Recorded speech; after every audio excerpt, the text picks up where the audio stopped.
Well, this is Origins of Our Faith. My name is Rick Richardson, and we're talking about the lost 10 tribes of Israel today.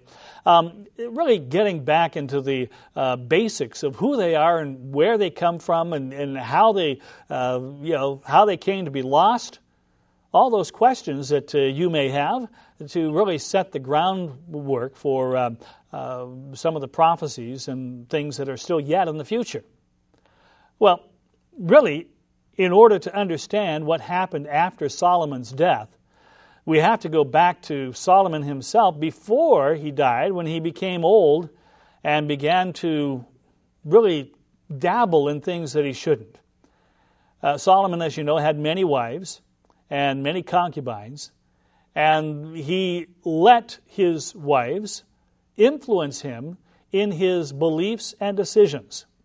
Many of them were not part of the nation of Israel, and he had wives that came from other nations and other people, and they obviously worshipped other gods.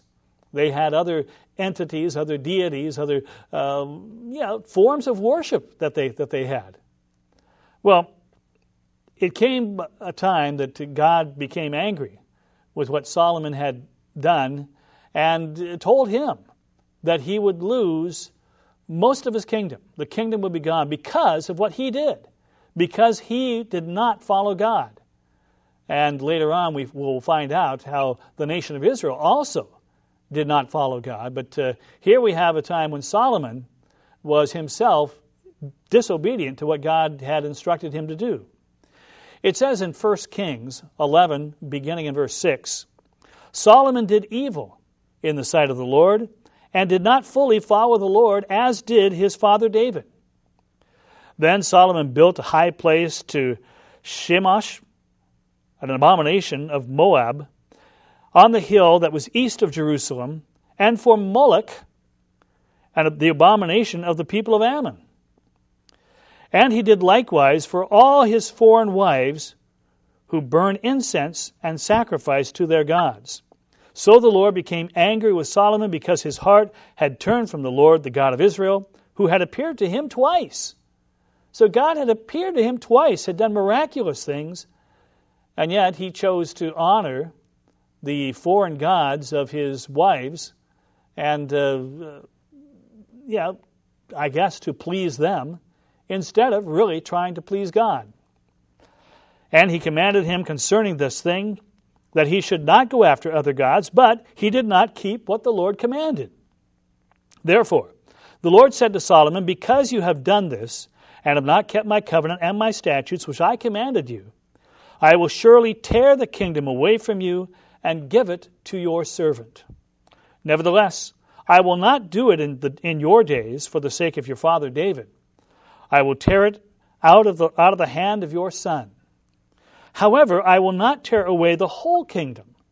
I will give one tribe to your son for the sake of my servant David, and for the sake of Jerusalem, which I have chosen. Now when all Israel that's when we have the really God told to Solomon. And then we get to where this actually did happen. The nation did split, and it was something that happened, just as God said, to Solomon's son, Rehoboam. And this was a time, again, as we talked about before the last break, a time that should have been a period of time where you relax, where you say, wow, what a wonderful thing my father had accomplished by building this temple to God. And we have been prosperous. Now we can really take pleasure in what we've done. But Rehoboam was not so quick to do that. In fact, he got counsel from the younger people that grew up with him, not the older people, who suggested, yes, give the people a break. Don't tax them so much. If you are kind and you are thoughtful to these people, they will be with you forever.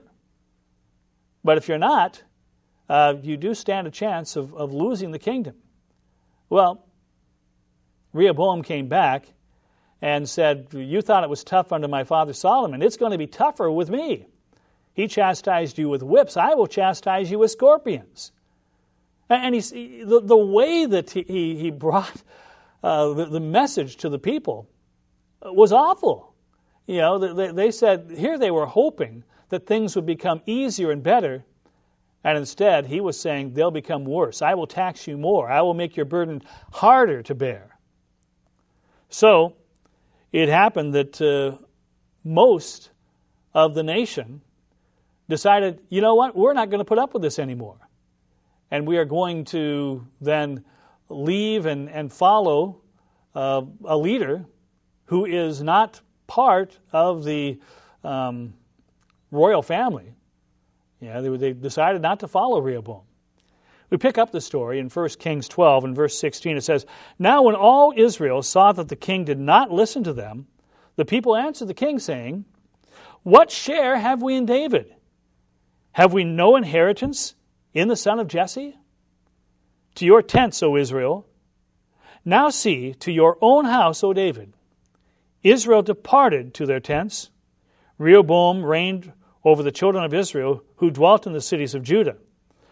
But Rehoboam sent Adoram, who was in charge of the revenue, but all of Israel stoned him with stones, and he died.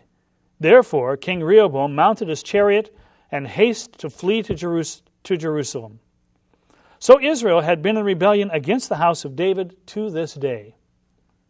So it happened that they just said, we're not going to put up with this. We aren't going to put up with all the taxes, with all the things that you have given us, and we are going to be on our own.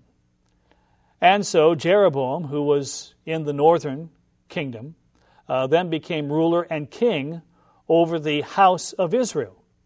And the kingdom was split in two: the house of Israel, the nation of Israel in the north, and the house of Judah, or nation of Judah, in the south.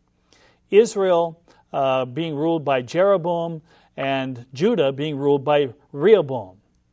And they existed as two separate nations for many years. In fact, it was 230 years that the two nations were separate and were independent from one another.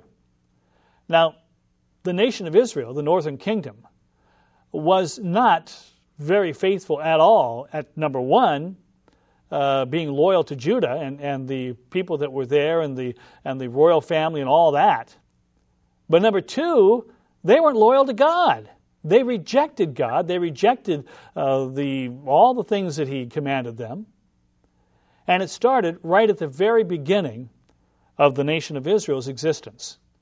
It started at a time when they were just starting to get out on their own, and Jeroboam made certain decisions that changed the direction of any chance of reunification in any time soon, at least, in his lifetime.